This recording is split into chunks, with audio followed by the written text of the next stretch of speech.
早会死在老朽的刀下。公平道歉，臣服于本城主，再将谭云。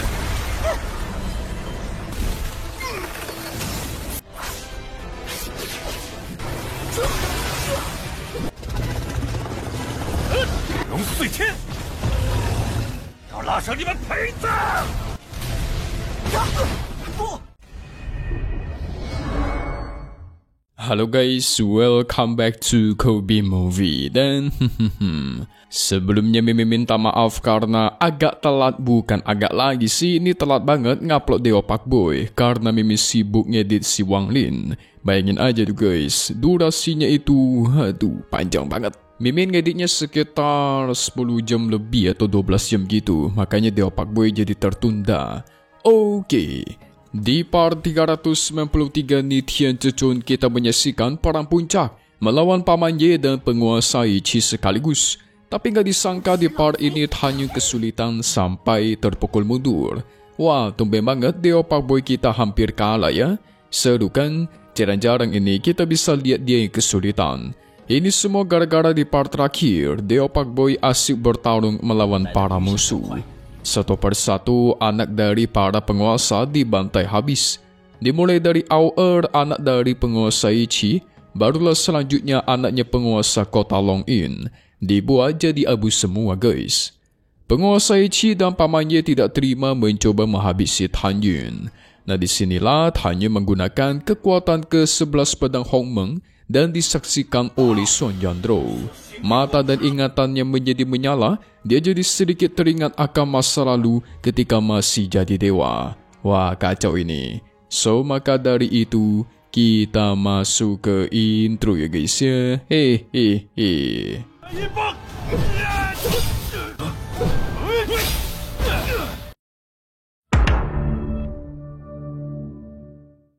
Paman Ye penuh murka mementalkan Tan Yun. Dia bahkan mengatai ranah Tan Yun yang masih terlalu rendah untuk bertarung melawannya.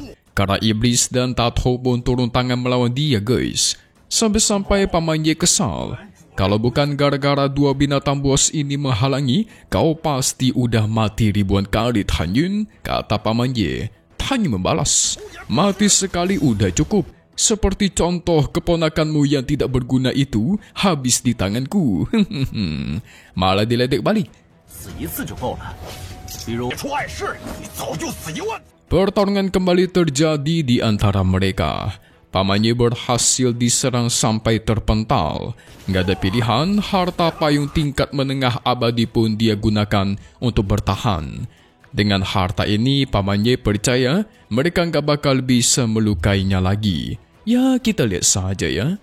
Dia kiranya dengan punya harta seperti itu langsung kebal guys dari serangan.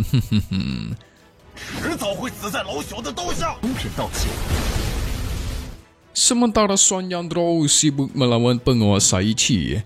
Tampaknya setelah 10 tahun tidak bertemu, penguasa Ichi masih tergila-gila sama dia guys. Terus memuji peningkatan ranah Yandro yang sangat cepat. Sayangnya dia harus melawan mereka berdua yang udah di ranah Kaisar Abadi tingkat 12, yaitu penguasa Ichi dan Jenderal Hu Xiao. Semakin lama ingatan Yandro juga semakin mengganggu konsentrasi. Dia masih terus mencoba melawan. Terjadilah pertarungan sengit di antara mereka. Yandro benar-benar kesulitan melawannya guys. Dan lagi-lagi, nafsunya penguasa Ichi itu kembali memuncak, menyuruh Yandro agar jadi selir ke-32-nya dan serahkan Tan Yun, maka dia bakal diampuni. Ini kakek tua mikirnya selalu selir dan selir. Yandro nggak mau lah, mana mau dia sama si Walid guys, membuat penguasa Ichi tidak ada pilihan selain menghabisinya di tempat dan kuburkan Tan Yun di makam yang sama. Wow. Yandro melancarkan teknik pembekuan dunia dan tuar. Penguasa Ichi menghancurkannya dan mementalkannya. Dua serangan balasan gabungan dilancarkan.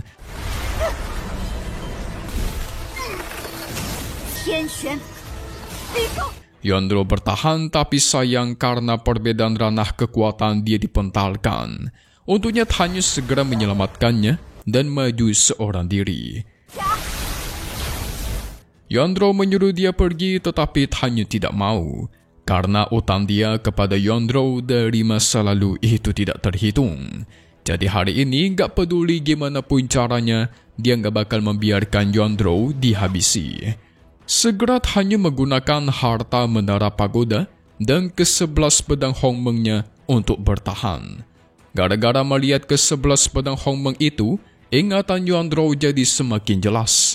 Waduh, bahaya nih, bisa-bisa ketahuan guys kalau dirinya pernah meninggoy di tangannya Dewa Hongmeng.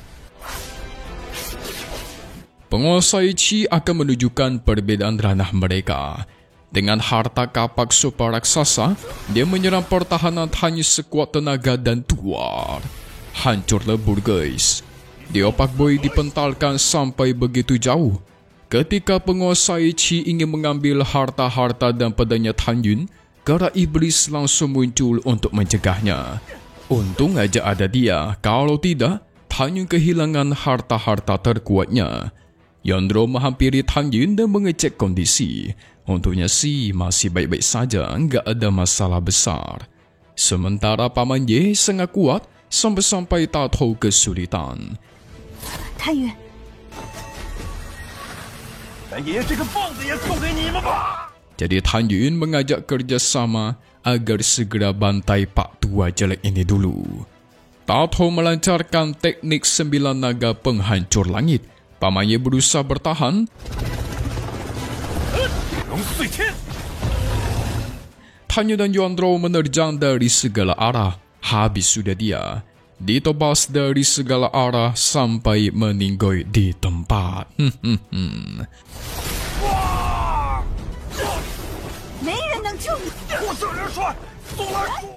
Penguasai Qi yang datang telat, dia memberikan ancaman.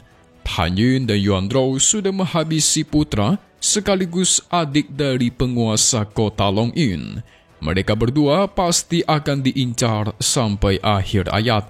Ya, mau kakeknya datang pun tetap akan kubantai, balas Tan Yun. Dengan penuh murka, penguasai Qi melancarkan serangan kapak penuh. Begitu juga dengan Jenderal Hu Xiao. Yondro bertahan dengan kekuatan terakhir. Dia bahkan menyuruh Tan Yun agar pergi duluan. Dia bakal mencoba menahan mereka. Kalau begitu, kalian berdua mati saja. Kukirim ke neraka, kata penguasai Qi sambil melancarkan serangan penuh. Yondro menggunakan kekuatannya untuk melempar Tan Yun pergi menjauh. Sementara dia bertahan dengan teknik telarang klan jiwa. Ini secara tidak langsung mengartikan ingatan Yondro itu belum pulih sepenuhnya. Karena harusnya teknik telarang ini dia gunakan untuk melawan Tan Yun. Teknik telarang klan jiwa pun dilancarkan, serangan ratusan es bisa dia tahan. Ini cumalah teknik lemah, kata penguasai Qi. Tapi tanpa dia sadari, muncul lagi lebih banyak dan mulai membekukan tubuh mereka. 凭你这小把戏， Yondro berhasil melancarkan serangan 2 pedang dan mementalkan mereka berdua. Menyadari teknik telarang miliknya si Yondro cukup berbahaya, penguasai Qi mengajak Jenderal Hu Xiao buat kerjasama. Tapi ketika mereka menerjang, ternyata penguasai Qi itu kabur guys. Wah, sialan nih, licik nih si kakek nih. Penguasai Qi beralasan akan pergi sebentar, meminta wakil wali kota untuk mengirimkan bala bantuan yang lebih kuat. Jadi Jenderal Hu Xiao harus bertahan sampai dia kembali. Ya udah keburu mati lah, dikeroyok sama Tan Yun dan Yondro ya kan. Emang dia pengen kabur aja tuh. Tan Yun tidak membiarkannya, mengirimkan Kara Iblis dan Tato untuk menghentikan dia kabur. Sementara dia bersama dengan Yondro mengeroyok Jenderal Hu Xiao. Jenderal Hu Xiao masih mencoba mengajak Tan Yun untuk kerjasama, membantai penguasai Qi, tapi katanya sudah tidak butuh, karena kau harus mati hari ini. Dengan penuh murkanya, Jenderal Hu Xiao mengeluarkan seluruh kekuatan. Dia bahkan membakar esensi darah guys, meningkatkan kekuatannya sampai ke tingkat jauh lebih tinggi. Wah, ini berbahaya nih. Tapi lagi-lagi Tan Yun itu dilempar begitu jauh sama Yondro. Jenderal Hu Xiao melancarkan serangan ruang hampa yang super kuat. 拉上你们陪葬！ Yandro bertahan dengan kekuatan 9 surgawi beku.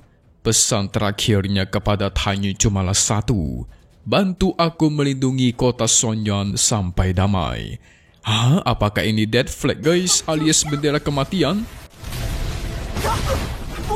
Biasanya sih kalau udah memberikan pesan-pesan terakhir, orang itu bakalan meninggoy.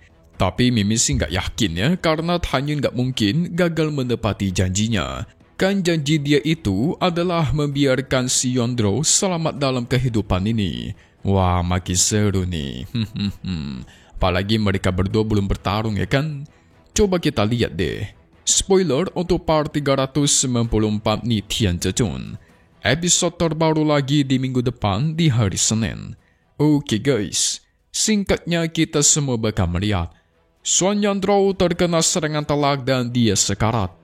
Muncullah jiwa dari kehidupan masa lalu, membangkitkan dirinya kembali, bahkan membangkitkan kekuatan mata klan jiwa. Wah, inilah yang Tanyu takutkan guys. Setelah kebangkitan, dia semakin overpower. Penguasai Qi pun dia incar. Penguasai Qi sudah tertangkap tidak bisa ngapa-ngapain. Berakhir diserang secara telak oleh si Yandro.